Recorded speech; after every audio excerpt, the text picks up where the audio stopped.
Duh, founder Goto ramai-ramai ingin jual saham, ada apa? Sejumlah pemegang saham pengendali emiten e-commerce dan jasa retailing PT Goto Gojek Tokopedia Tbk, Goto, berniat melego saham perusahaan dalam jangka menengah. Hal tersebut terungkap dalam keterbukaan informasi di website Bursa Efek Indonesia, BI, pada Kamis, 19 Oktober 2023, malam. Komisaris Goto Andre Sulistyo hendak menjual hingga sekitar 998.156.000 saham seri A perseroan, yang setara dengan sekitar 10% dari total kepemilikan sahamnya saat ini di perseroan, dalam jangka waktu menengah.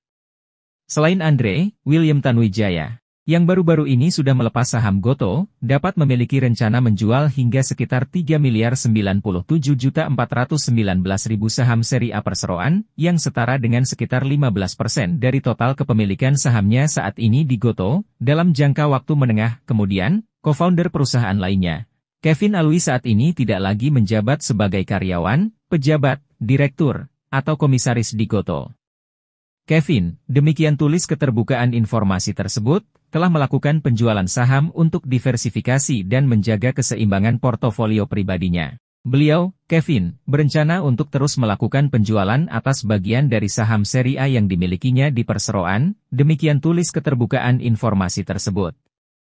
Tercatat, hanya Direktur Goto Melissa Siska Juminto yang tidak memiliki rencana untuk menjual saham yang dimilikinya di perseroan.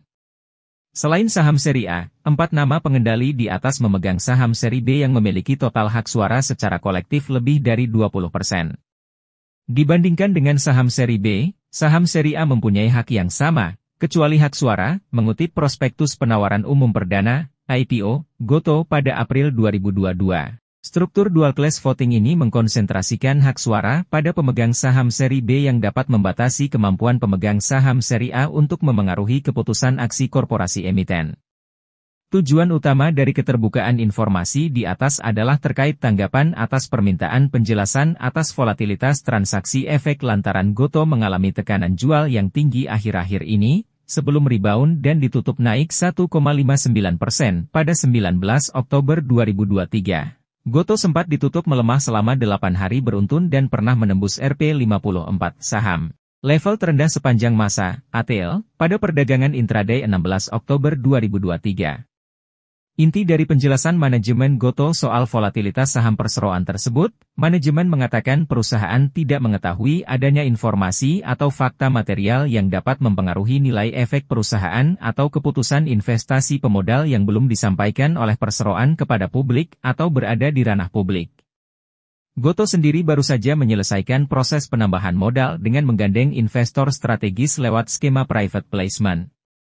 Dalam aksi korporasi ini, Goto tercatat memperoleh dana segar hingga Rp1,53 triliun setelah Bhinneka Holdings menyerap 17,04 miliar saham baru Goto di harga pelaksanaan Rp90. Saham private placement dilakukan pada Selasa pekan lalu dan saham baru resmi dicatatkan pada hari Rabu pekan lalu.